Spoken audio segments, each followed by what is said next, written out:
When the final bell rang at the village school, Mr. Lan stood alone at the wooden gate, his hand resting on the same worn plank he had touched every morning for the past 40 years. Before him stretched a dirt path, long and narrow, flanked by rows of flame trees whose crimson blossoms fell like old memories. There were no crowds, no farewell ceremony, not even a child's voice trailing goodbye. Only the sound of wind weaving through the high branches, carrying a silence so full it nearly wept. That night, his house, once cozy and lively with chalk dust and the echoes of children's laughter, felt cavernous. The walls, lined with faded calligraphy and awards, now seemed like tombstones of an identity long past. He sat in the dim light of a kerosene lamp, tracing the rim of his porcelain teacup, cold to the touch. His ears strained to catch something, anything, but the night gave him only stillness. Yet somewhere, from deep within the silence, he heard a name being whispered. It wasn't Teacher Lan. It wasn't any name he had known.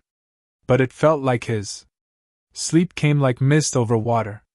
In the haze of dreams he walked through fields he had never seen and crossed bridges without edges. Someone called to him, a voice that was both young and ancient, and every time he turned to look, the dream dissolved like ink in water. He awoke just before dawn, the voice echoing faintly, as if calling him from beyond the fabric of time.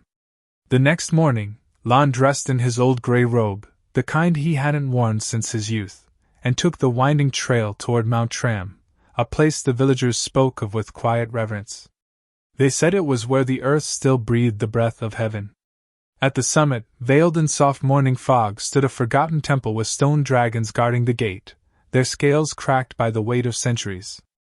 Inside the temple's courtyard, he found a thin, stooped old man tending to a fire of dried pine needles. The monk's eyes were closed, as if he were listening to something beneath the wind. Without looking up, the monk spoke. "You've arrived." Not for answers. For silence. Lan didn't speak. He only bowed slightly and sat across the fire, letting the heat warm his palms. The monk continued, his voice like the creak of bamboo. "You lost your title. Not your being.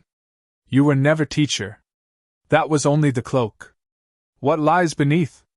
Lan finally broke the silence. "I don't know anymore. If I am not what I have done for 40 years, then who am I?" The monk smiled faintly. "Let me tell you a tale. Perhaps it will loosen the knot." And so he told the story of the Chinese farmer whose horse ran away. The villagers lamented his misfortune, but the farmer only said, "We'll see." Days later, the horse returned with 10 wild ones. "What luck!" the villagers exclaimed.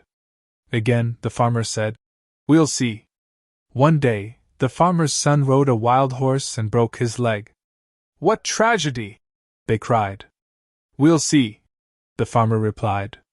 Soon after, soldiers came to conscript young men for war. The son, with his broken leg, was left behind. "What blessing!" they shouted. "We'll see," was all the farmer said. Lan stared into the flames as if seeing his own past flicker there. "So, we do not know what is good or bad until the end." "No," said the monk. "We never know. But that's not the point. The point is to stop judging and start listening." From his robe, the monk pulled out a folded parchment, yellowed by time. He handed it to Lan. On it were written 3 questions, each like a bell tolling in the heart. If you had all the money you would ever need, how would you live your days? If you knew you had 7 healthy years left to live, what would you do with them? If you were to die tomorrow, what would you regret not doing, not being? Answer these not quickly, the monk said. Answer them like you would answer your own child asking you what life means. That night, Lan returned to his home in the village, and placed the 3 questions on the wall above his altar. He lit incense and bowed, not to any deity, but to the unknown within himself. 4 days he did not write. He only watched. Listened. Walked. Waited. Then one dawn, as the roosters cried and the mist curled low, Lan picked up a brush and began to write, not answers, but feelings, memories, longings. He wrote about how he used to paint as a child with pigments made from crushed leaves and mud. He wrote about a secret wish he'd buried beneath responsibility, to create a garden of nothing but fragrant flowers for strangers to find. He remembered the orphans he used to teach in secret, offering them books and food from his own meager wages, not for duty, but for love. Each morning he wrote more. And with each word, his breath grew lighter, his spine straighter. The house began to change with him. He cleared the dust, rearranged the altar, bought cheap brushes and paints. And one day, he walked to the old stream and began to sketch, badly at first, like a child relearning how to speak.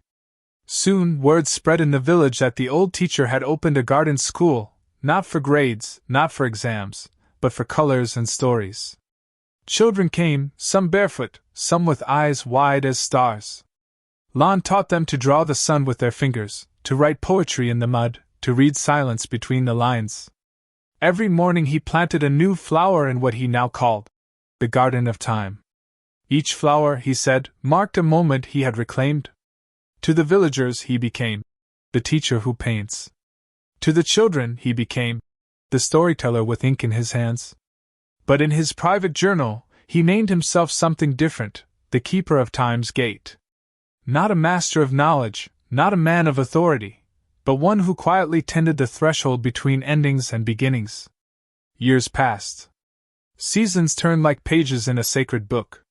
Then one morning, as the cicadas sang in the trees and the sun climbed slowly up the slope, the old monk returned. He stood at the entrance of the garden, now ablaze with blooms of every hue. Without a word, he reached into his sleeve and placed a small stone in Lan's palm. Carved into it were 3 words, Amor, Fati. Love your fate. They exchanged no words. They only bowed, deep, long, and from the soul. That night, Lan dreamed again. This time, the voice returned, not as an echo, but as a clear and intimate calling. You are the one who guards the silence between chapters. You are the stillness before the seed awakens. When he awoke, tears shimmered on his cheeks, not from sorrow, but from knowing. He walked out into the dawn, into the garden that had become his temple. He breathed in the scent of earth and blossoms, and watched the children chase dragonflies between rows of chrysanthemums.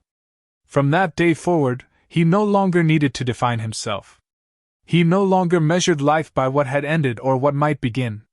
He became the gate itself, welcoming, silent, unseen, and in that stillness, he found a freedom greater than any role he had ever held. People often asked him how he found peace after giving everything up. He would smile and say, I gave nothing up. I only stopped holding on. And when they pressed him for advice, he would hand them 3 questions and say, Do not rush. Life is not a race to answers. It is a slow unfolding. It is a garden where each petal waits for your breath. On the day he passed, the village children hung paintings on the gate of the school. Not one said, Goodbye. They only wrote, Thank you, keeper. And on the stone he had once placed near the altar, someone carved. He did not retire. He returned.